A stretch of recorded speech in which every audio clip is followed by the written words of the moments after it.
अगर आपके जीवन में कोई साधना आ गई है, भगवान आ गए हैं, तो आप बहुत लकी हो यार। रियली मैं आपको मैसेज दे रही हूँ, आप लकी हो। आप अपनी ज़िंदगी औरों से बेहतर बना रहे हो। आपको क्या लगता है इस दुनिया के जो लोग भी हैं, पैसे वाले हैं, जिनके पास भी चीज़ें हैं, बेशक आपको भी पैसे कमाना चाहिए, पैसे कमाने से पीछे नहीं हटना चाहिए, लेकिन सही तरीके से पैसे कमाना चाहिए। क्योंकि आपका बैंक अकाउंट, लेखा, वही खाता मेंटेन किया जा रहा है। आपको क्या लगता है आप कुछ भी काम करोगे और उसका भगवान लेखा जोखा नहीं रखते हैं? सब कुछ रखते हैं, सब कुछ रखते हैं भाइयों और बहनों, सब कुछ रखते हैं। आपको लगता है मैं तो अपने मेरी लाइफ में ऐसा है ना, मेरे को तुरंत अपने कर्मा के फल मिलते हैं। तो मेरा ही बचपन के साथ है, भगवान जी तुरंत पनिशमेंट करते हैं। तो मैं बहुत लकी हूँ कि मुझे भगवान तुरंत पनिश करते हैं। मैं देख पाती हूँ। तो उसी की वजह से ना मैं शायद बचपन में थोड़ी बहुत ऐप तो रहते हैं ना, जैसे कि क्या होता है, बच्चा पहले ना एकदम प्योर पैदा होता है और दुनिया में, फैमिली में, समाज में इतनी गंदगी है जिसको वो ग्रैब करता है, जिसकी वजह से वो पूरी तरीके से मलिन हो जाता है। मलिन का मतलब गंदा हो जाता है, उसके अंदर गंदगी भर जाती है, मोटी मोटी लेयरें रहती हैं उसके अंदर। और विपश्यना की साधना में जब गई, मेरे लाइफ में भगवान बुद्धा ने ही भेजा था, किसी और ने नहीं भेजा। तो जब वो विपश्यना की साधना मेरी ज़िंदगी में आई, मैं श्रावस्ती चूज हुआ। भगवान बुद्धा ने बुलाया श्रावस्ती। सोचो, मैं गोरखपुर की हूँ, तो मैं दिल्ली में ही थी उस वक्त, करनाल भी जा सकती थी। मैं करनाल भी गई हूँ, धर्मशाला भी गई हूँ और लखनऊ गई हूँ और श्रावस्ती गई हूँ। अभी तक लाइफ में इतना ही कर पाई हूँ क्योंकि इतना बिजी लाइफ है, मिल नहीं पाता टाइम। तो भगवान बुद्धा ने श्रावस्ती बुलाया। क्यों? मतलब भगवान बुद्धा ने वहाँ पे उपदेश दिया है। जैन और बौद्धों की पवित्र भूमि है वो भाई।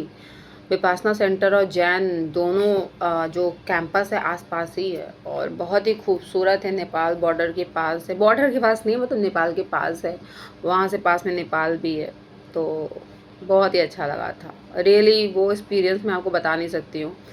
आप लोगों को लाइफ में एक बार विपश्यना सेंटर जाना चाहिए और विपश्यना में फर्स्ट आप श्रावस्ती जाओ, क्योंकि भगवान बुद्ध, वो लैंड की वाइब्रेशन, भगवान की पवित्रता की वाइब्रेशन वहाँ पे थी। मतलब भगवान जो आशीर्वाद बरसा रहे थे वो था, मैंने फील किया। जब आप प्योर होते हो ना, गंदगी भले आपके अंदर रहती है, जब आप ह्यूमन बीइंग हो, सोसाइटी गंदगी तो आपके अंदर आएगी ही। जब आप प्योर होते हो ना, तो भगवान की वो सब वाइब्रेशन आप फील कर पाते हो। तो वो श्रावस्ती में वो वाइब्रेशन मैंने फील किया था। मतलब बारिश हो रही थी और ये था कि जानवरों को, मतलब पेड़ों को भी नहीं छूना है। नोबल साइलेंट रूल को फॉलो किया जाता है कि भाई आपको किसी को देखना भी नहीं है। मैं बहुत डिसिप्लिन वाली लड़की हूँ, अगर किसी ने बोल दिया ऐसे कर लो तो ऐसे ही। पहले मैं जब मतलब वो थी, हाई स्कूल में थी, तो हमारे बचपन में वो आया करता था DD1 पे, वो आर्मी, वो नेवी वाला आया करता था, नेवी वाला आया करता था। उसमें कोई, उसमें 3 लड़कियां थी जो नेवी में गई थी और उनको उतना अपॉर्चुनिटी नहीं दी जाती थी। उससे मैं बहुत इन्फ्लुएंस थी, तो मुझे नेवी में जाने का बड़ा मन था कि मुझे नेवी में जाना है। तो जब मैंने घर वालों को बोला कि मुझे इसका, क्योंकि मेरा साइंस रहा था, तो मैंने कहा यार इसकी प्रिपरेशन करनी है। तो घर वालों ने कहा लड़कियों का फ़ौज और सेना में कुछ होता नहीं है, बकवास चीज़ें होती हैं, कुछ होता नहीं है। और एक मेरी फ्रेंड थी, हम दोनों बहुत मोटिवेट थे इसी लाइन में जाएंगे। छोटे शहर होने की वजह से सपोर्ट नहीं मिलता है। घर वाले कहते हैं, उन घर वालों को बस, अगर देखो फैशन इंडस्ट्री में जाने का मन था, फैशन डिज़ाइनिंग या मॉडलिंग ये सब करने का मन था, तो वो सब घर वाले अलाउ नहीं करते हैं। अगर आपकी फैमिली में मतलब बहुत कम के घर वाले अलाउ करते हैं कि आप जाओ मीडिया लाइन में या चीज़ों में। उनको लगता है यार यहाँ पे लड़कियों के साथ तो हरेसमेंट होता है और इनके पीछे पीछे हम घूम नहीं सकते हैं, चुपचाप सेफ जोन वाला काम करवा के ख़त्म करो। बट वही है, टैलेंट की पहचान नहीं कोई करता है। तो छूट गया। तो लाइफ में बहुत अप डाउन हुआ और इसके बारे में, जिसकी कर रही हूँ उसके बारे में कभी सोचा नहीं था कि ये करूँगी, कुछ और ही सोचा था लाइफ में, लेकिन कर रहे हैं अब, इसी में ही कुछ करना है। अच्छा, तो मैं थी श्रावस्ती मैं थी श्रावस्ती। तो भाई वहाँ की वाइब्रेशन बड़ी अच्छी थी, वहाँ की वाइब्रेशन ना बहुत अच्छी थी, मतलब मज़ा आ गया था। ऐसा लग रहा था भगवान का आशीर्वाद बरस रहा है। और वहाँ पे लड़की लड़का किसी को देखना नहीं होता है, नोबल साइलेंट रूल फॉलो करना होता है। तो मैं डिसिप्लिन पे थी कि मैं डिसिप्लिन वाली बंदी हूँ, और सेना ऑफ और में डिसिप्लिन मांगा जाता है। घर वालों ने सपोर्ट किया होता तो शायद कुछ और होता ज़िंदगी में, लेकिन चलो ठीक है, कोई बात नहीं, जो होता है ओके डन, कोई बड़ी बात नहीं है। तो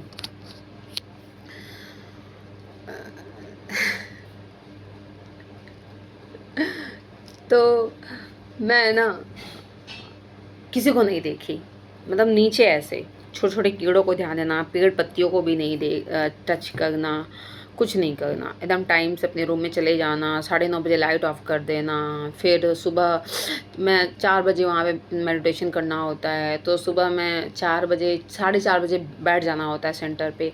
तो मैं 3:50 का अलार्म लगाती थी, मैं नहा के मेडिटेशन करती थी। ठंडी में गई थी मैं, नहीं गर्मी में गई थी और ठंडी में भी गई हूँ, गर्मी ठंडी सब में गई हूँ। तो मैं नहा लेती थी, सब कुछ अपना रूम वूम सेट कर देती थी, मतलब 40 मिनट में तैयार व्यार ब्रश और सब कुछ कर लेती थी। फिर मैं सबसे पहले मेडिटेशन हॉल में जाके बैठ जाती थी सबसे पहले। और मेरा फैशन वहाँ पे भी कैरी ऑन था कि यार फैशन है, हर एक दिन के 10 कपड़े थे, दो तीन कपड़े एक्स्ट्रा रखे थे क्योंकि गर्मी था, भीग जाती थी, क्योंकि वहाँ पे फ़ैन नहीं चलता है।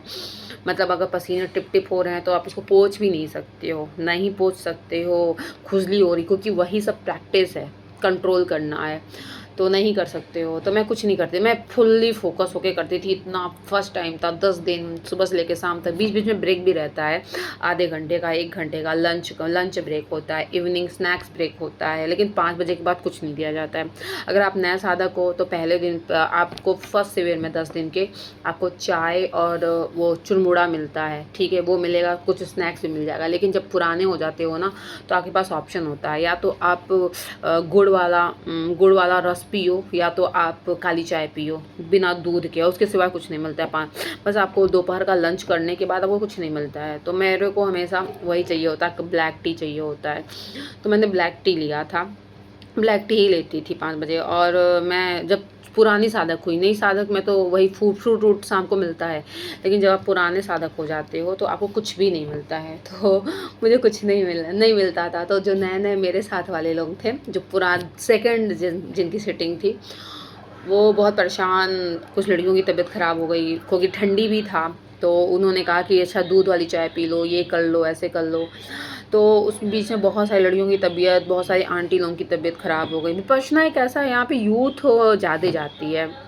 एक्चुअली इसकी चीज़ें थोड़ी इंटेलेक्चुअल लेवल की चीज़ें हैं, और इसको एडिट क्लास फॉलो करता है। ब्लैक सोसाइटी में क्लास बना दिया गया है, दे आर क्लास। मैं इसको क्लास नहीं कहना चाहती हूँ। कोई अमीर हो गया है तो वो इस क्लास में चला गया, कोई गरीब है तो वो निचले तबके में है। प्लीज़, ह्यूमन बीइंग है।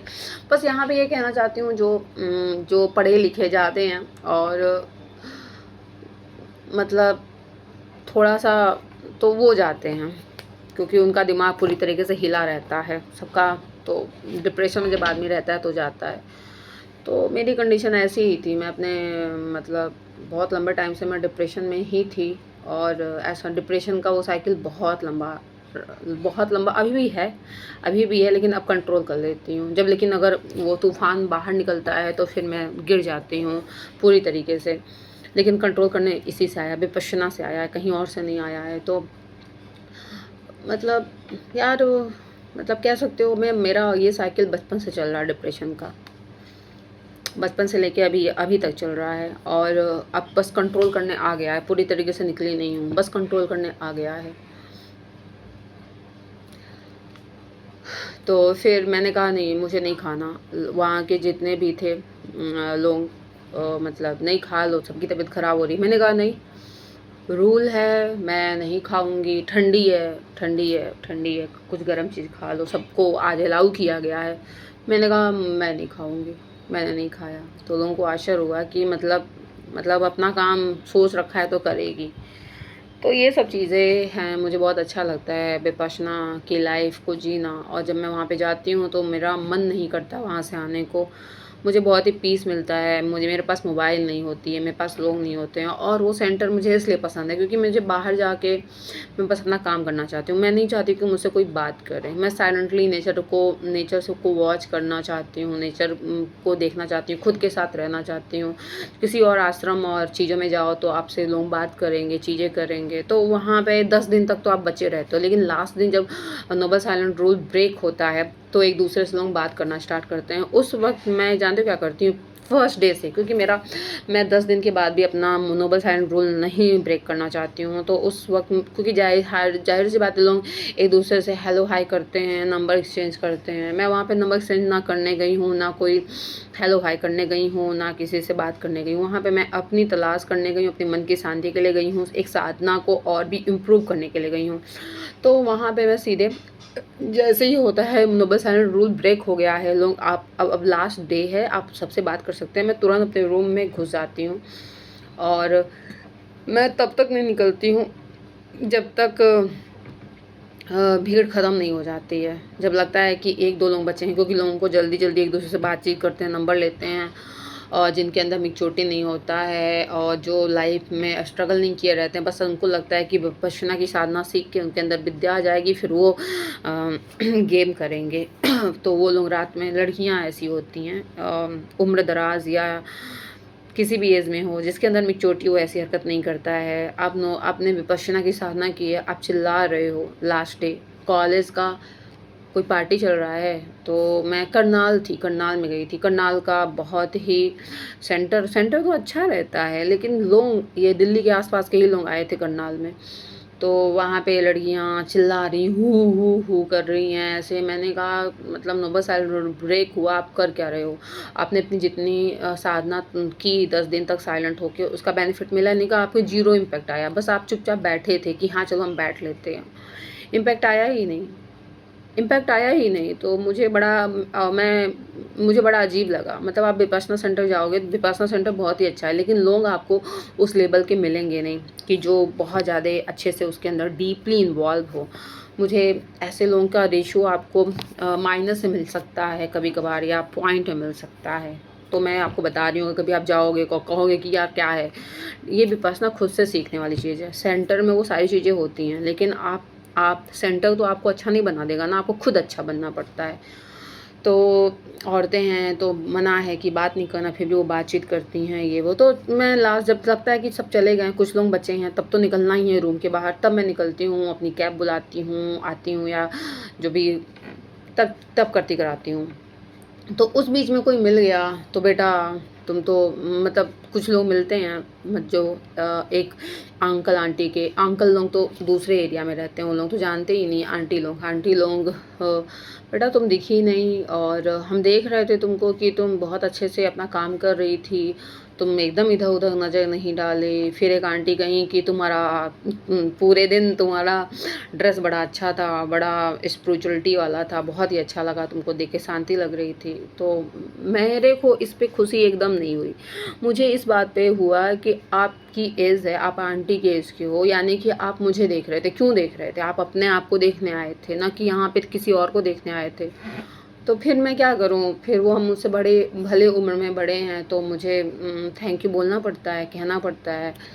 तो बस यही कहने का मतलब है, सारी संस्थाएँ अच्छी होती हैं। हाँ, सारी संस्थाएँ अच्छी होती हैं, लेकिन डिपेंड करता है कि आप उसे कितना ग्रैब कर रहे हो। कोई भी चीज़ बुरी नहीं होती है। तो विपासना में करनाल का मुझे एकदम सही नहीं लगा। मैंने कहा करनाल अब मैं दोबारा नहीं जाऊँगी, क्योंकि भीड़ क्राउड वही रहती है, दिल्ली वाले लोगों की होती है। बस अपने आप को एलिट क्लास, हाई-फाई क्लास दिखा के आप ओ माय गॉड करके साधना नहीं कर सकते हो। साधना करने के लिए आपको एकदम अंदर से प्योर होना पड़ेगा, तब साधना की शक्तियाँ और विद्याएँ आती हैं। तो श्रावस्ती में ऐसा सीन नहीं था। श्रावस्ती में फुल्ली डिसिप्लिन चीज़ें थी, और छोटे शहर के आसपास के लोग जो उनको कुछ बताया जाता है तो उस चीज़ को फॉलो करते हैं। तो श्रावस्ती में मुझे बहुत सारे लोग मिले, और एक लोग मतलब ऑस्ट्रेलिया से वो दी आई थी, वो जयपुर की थी, बट वो उनका काम था कि पूरे पूरे वर्ल्ड में विपासना का जितना सेंटर है वो सब जगह घूम घूम के करती हैं। उनकी ऐसी जॉब थी कि वो अपनी जॉब को रोक देती थी और फिर कर लेती थी, उनकी मर्ज़ी, ज्वाइन करना इस टाइप का था उनका। तो उनके अंदर उनके फेस पे इतना ग्लो था और उन्होंने अपने बाल को मुड़वा रखा था। मुझे लगा कि उन्होंने संन्यास ले लिया। फिर मैं लास्ट डे उन्होंने कहा कि तुम्हारी साधना, क्योंकि वो अटेंडर थी उस वक्त, वो सेवा भी किया जाता है कि हाँ अटेंडर हो, आप सबकी सेवा करो, किसी को कपड़े मिल रहे हैं, किसी को दरी मिल रही है, किसी को दिक्कत तो नहीं है। क्योंकि जब विपासना आप करते हो ना, आपकी गंदगी सफाई होती है, आपकी तबीयत खराब होने लगती है, बहुत सारे अंदर के रोग बाहर आने लगते हैं। जितने आप पापी रहोगे उतने ही बीमार पड़ोगे। तो बहुत सारे लोगों को दवा ववा देना उनका काम होता है, वो भी अपनी साधना भी करते हैं प्लस सेवा इस तरीके से करते हैं। तो दी लास्ट में बोली कि मैं उनसे, मेरी बहुत अच्छी बात हुई। तो उन्होंने कहा कि हाँ तुम्हारा साधना अच्छा हुआ, ठीक है, मतलब अच्छे से किया, तभी तो ठीक है। हम कहे हाँ जी दी ठीक हूँ। तो फिर मैंने उनसे बोला, मैंने कहा आपने, क्योंकि टोटल उन्होंने वाइट पहन रखा था और वाइट पूरे दिन, वाइट पूरे 10 दिन उन्होंने वाइट ही पहना था।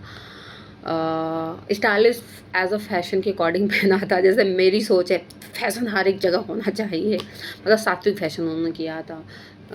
तो फिर उन्होंने कहा कि नहीं नहीं एक्चुअली मैंने संन्यास नहीं लिया है, मैंने सोचा था मैं पूरे 10 डेज़ ना मैं वाइट ही पहनूंगी। और मैंने कहा आपने बाल, आपने संन्यास, नहीं नहीं नहीं नहीं, मेरा वो मन था कि मैं अपने बाल को मुड़वा लूँ।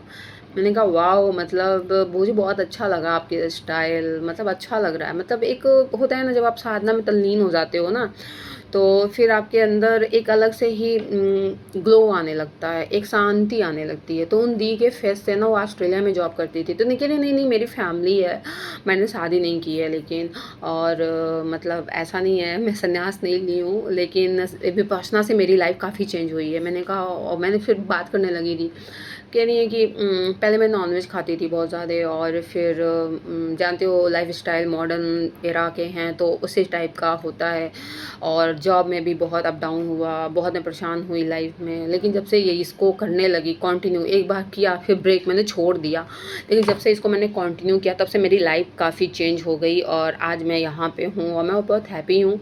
और मेरा बस यही है कि मुझे दो पैसे कमाने हैं, पैसे कलेक्ट कर लेने हैं, फिर कभी इंडिया के सारे सेंटर को विजिट करना है, फिर वर्ल्ड लेवल पे जितने भी विपासना के सेंटर हैं सब जगह मुझे करना है। मेरे को बहुत ये अच्छा लगा कि मेरी भी यही सोच है, विपासना पूरे इंडिया में जहाँ जहाँ है पहले उस वहाँ मुझे जाना है मेरा, क्योंकि मैं एक जगह कभी नहीं जाती हूँ, हर एक जगह अलग अलग जाती हूँ। मैं अभी तक करनाल गई हूँ, धर्मशाला गई हूँ, लखनऊ गई हूँ एंड श्रावस्ती, अभी तक इतना ही किया है, और भी लाइफ में करूँगी। तो मैंने कहा मुझे बड़ा, मैं फैशन आइकॉनिक भी हूँ कि विपासना सेंटर में भले जाती हूँ, सात्विक कपड़े पहनती हूँ, 10 दिन 15 सेट लेके जाऊँगी। लो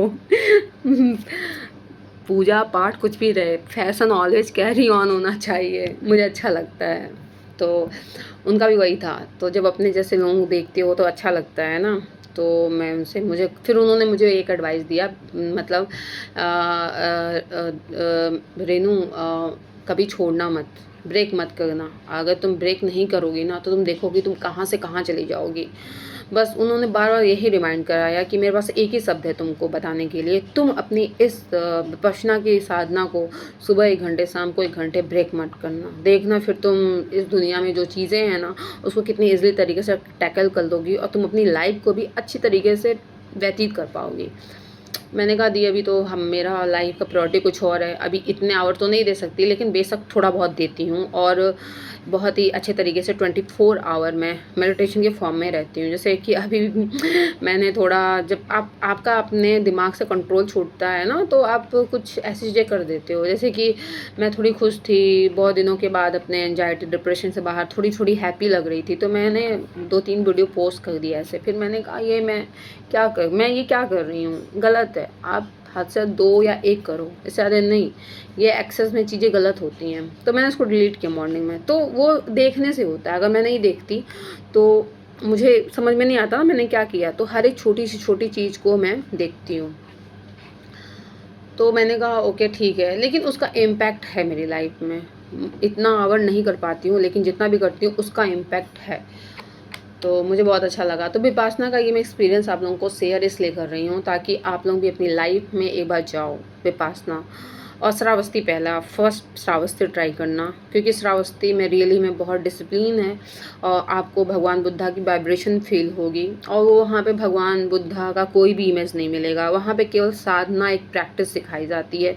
यहाँ पे सारे धर्मों के लोग आते हैं, बौद्ध, जैन, पंजाबी, सिख, ईसाई, क्रिश्चियन, यहूदी, पारसी सब आते हैं। करनाल में तो पंजाबी और मुस्लिम जो दो लोग थे उनको इंट्रोड्यूस कराया गया था कि आते हैं, ऐसा नहीं कि झूठ है, आते हैं। और एक ऐसा सेंटर जो फ्री ऑफ कॉस्ट आपको रखता है, यहाँ पे गरीब भी अपना उत्थान कर सकता है। इंडिया का ये पहली ऐसा इंस्टीट्यूट है जो पैसे नहीं चार्ज करता। आप अपनी स्वेच्छा से दान दे सकते हो, लेकिन आपको प्रेशराइज नहीं किया जाता। तो मेरी जितनी औकात है होती है मैं उतना देती हूँ। पैसे अगर आप किसी पोजीशन पे हो तो आप उतने हिसाब से उतना देते हो, क्योंकि बिना डोनेट किए हुए ऐसी संस्थाएं नहीं चलती हैं। तो मैंने इस इंडिया में जितनी भी संस्थाएं हैं, जितने भी लोग हैं, मेरा रिसर्च, मेरी चीज़ें ये पाई कि विपश्यना ही एक ऐसा मेडिटेशन सेंटर है जो सबके लिए दरवाजे खोला है और जिससे इंसान अपना उद्धार कर सकता है। और वो पिकनिक स्पॉट्स एकदम नहीं है, वो अपनी आपकी साधना का स्पॉट्स है। और सबसे अच्छी बात कि वहाँ पे मतलब लड़की लड़का काफ़ी दूर दूर उनका रहने का होता है, ऐसा नहीं कि पास पास है, क्योंकि साधना में विघ्न बाधाएं आती हैं अगर पास पास होते हैं। और अगर उधर बॉयज़ मेल बैठे हैं, इधर लड़कियां औरतें बैठी हैं, तो उनकी तरफ नज़र नहीं डालना होता है। मैं नहीं डालती हूँ, मैं एकदम रूल फॉलो करती हूँ। कई लोग देखते हैं कि लड़कों में कौन कौन है, लड़कियों में, मेरी क्यूरियोसिटी होती ही नहीं, मैं क्यों देखूँ, मैं नहीं देखती हूँ। और सबसे इंटरेस्टिंग होता है जब शून्यागार मिलता है। पैगोडा बहुत, वैसे पैगोडा बनाने में बहुत पैसे लगते हैं। श्रावस्ती में पैगोडा है, करनाल में पैगोडा नहीं था, लखनऊ में पैगोडा नहीं था, लखनऊ का पैगोडा बन रहा था, ठीक है। और तो श्रावस्ती में पैगोडा है। तो वहाँ पे जब शून्यागार मिला था, एक कमरा मिलता है, ठीक है, और उसके अंदर आपको मेडिटेशन करना होता है। संकल्प का मतलब होता है कि अगर आपने 60 या 1 घंटे का संकल्प लिया तो आपको हिलना डुलना एकदम नहीं है, चाहे आपका शरीर क्यों ना कटे। तो वो एक्सपेरिमेंट करके बड़ा मज़ा आता है मुझको।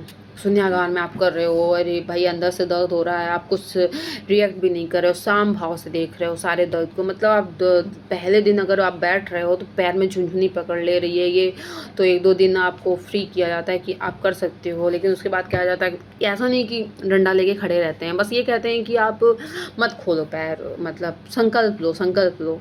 अगर संकल्प आज है तो अधिष्ठान, 1 घंटे का अधिष्ठान का संकल्प है, 40 मिनट के अधिष्ठान का संकल्प है कि आप कुछ भी हो जाए पैर नहीं खोलोगे। तो उसमें मेरा अभी मतलब कि मेरी कंटिन्यूटी नहीं रह पाती है ना, घर पे आधे घंटे बैठती हूँ तो मेरा आधे घंटे का है अधिष्ठान कि आधे घंटे में बिना हिले डुले कर सकती हूँ। वहाँ 10 दिन जब करती हूँ तो वहाँ पे 1 घंटे का हो जाता है। बीच बीच में 1 घंटे के बाद 2 घंटे 1-1.5 घंटे के बाद ब्रेक होता है, पैरों को थोड़ा हल्का फुल्का कर लेती हूँ, ऊपर नीचे थोड़ा सा स्ट्रेचिंग कर लेती हूँ, तो वो चीज़ें हो जाती। स्ट्रेचिंग का मतलब नहीं वहाँ पे जोश नहीं दिखाना होता है, स्ट्रेचिंग भी कर रहे हो तो बहुत ही साम भाव से, शांति धीरे धीरे, आपके अंदर शालीनता होनी चाहिए, वहाँ पे एग्रेसिवनेस नहीं दिखाना होता है। तो बहुत ही अच्छा सेंटर है और हर एक इंसान को एक बार ट्राई करना चाहिए। अगर जैसे कई लोग अपने आप को जानते नहीं हैं कि वो इसी साधना के लिए बने हैं, और तो वो क्योंकि वो इससे अवेयर नहीं होते हैं, पता नहीं होता है। लेकिन जब वो वहाँ पे जाते हैं ना तब उनको लगता है यार मुनक्का खाया करो, तब उनको लगता है कि यार इसी चीज़ के लिए तो बने थे, वो कहाँ कर रहे थे, यही तो मेन चीज़ थी। तो इस लंबी वीडियो का इतना एक्सप्लेन करने का बस यही मतलब है, क्या किसी एक को क्लिक हो और आप अपनी ज़िंदगी सुधारो, औरों के भी सुधार सको। बस मेरा इतना लंबा वीडियो बनाने का यही मतलब है, अपना एक्सपीरियंस शेयर करने का यही मतलब है। और फिर लास्ट डे में अपने विपासना के, ऐसा नहीं कि ब्लॉगिंग करती हूँ, विपासना के जो फीलिंग होती है उस वक्त उठ के जो फील की रहती हूँ, उस वक्त मैं अपना रिकॉर्ड करती हूँ कैमरे में, उस सेंटर की चीज़ों को रिकॉर्ड करती हूँ। जब भीड़ चली जाती है फिर मैं वापस आ जाती हूँ। और क्योंकि नहीं, वो दुनिया को दिखाने के लिए नहीं होता, वो मेरा अपना पर्सनल होता है, क्योंकि ये सब चीज़ें मेरी पर्सनल होती हैं। तो मैं उसको देख लेती हूँ। मेरे को कैद करना अपनी लाइफ को कैमरे में बहुत अच्छा लगता है। तो विपासना का ये सब एक्सपीरियंस था मेरा। है बहुत ही खूबसूरत जगह है और मुझे सिक्किम जाना है। सिक्किम का विपासना सेंटर है, बहुत ही खूबसूरत है, पहाड़ों के ऊपर है। मतलब एक विपासना सेंटर जाने में अगर आपको किसी दूर दराज इलाके में जा रहे हो,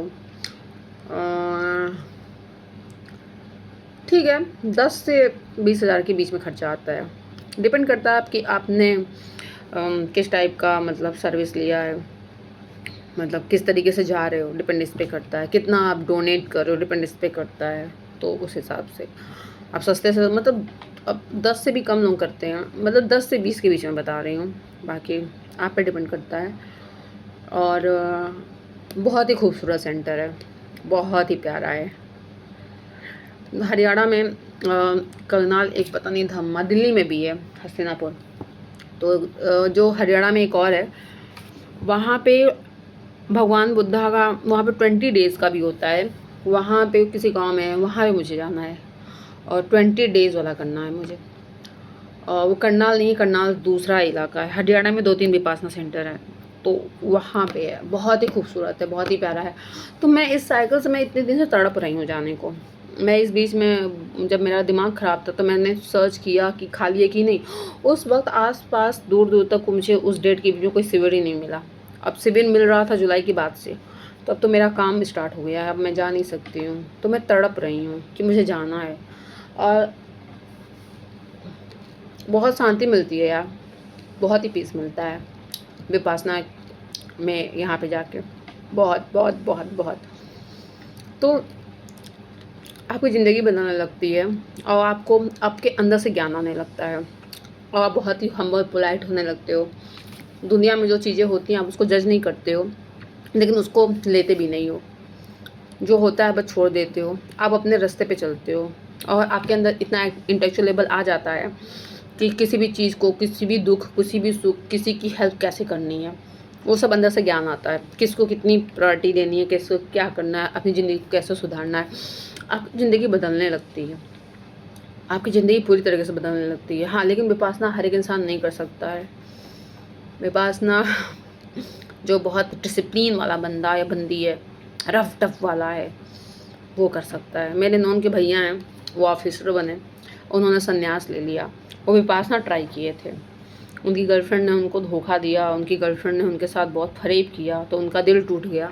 फिर उसके बाद उन्होंने कहा मैं शादी ही नहीं करूँगा, ऑफिसर होने के बाद भी।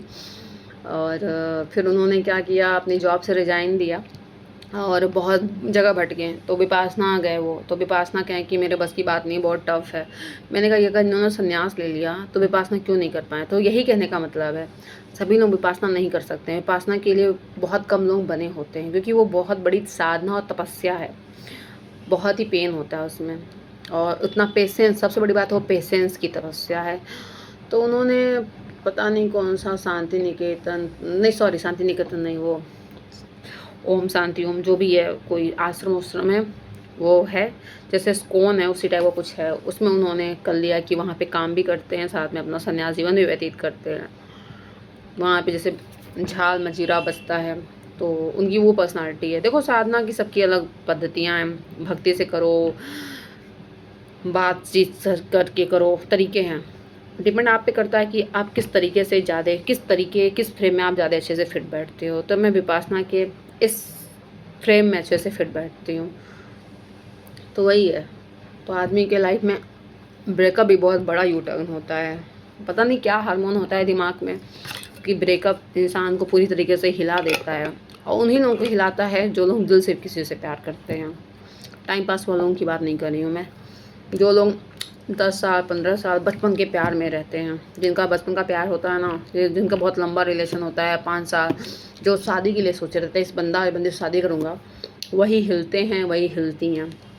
उन्हीं की ज़िंदगी, फिर उनका मन किसी पे आता नहीं है और उनको लगता नहीं है, फिर वो लोग स्पिरिचुअलिटी की तरफ ही जाते हैं। फिर उनको शांति वहीं मिलती है, क्योंकि दूसरे पे यकीन करने में डर लगने लगता है फिर कि यार यकीन करेंगे कहीं ये भी वैसे ना निकल जाए, तो वो सारी चीज़ें होती हैं। तो वही है, विपासना आप लोग जाइए। वीडियो लंबी हो गई है, नमस्कारम। एक बार ज़रूर ट्राई करिए, ज़िंदगी बदलेगी।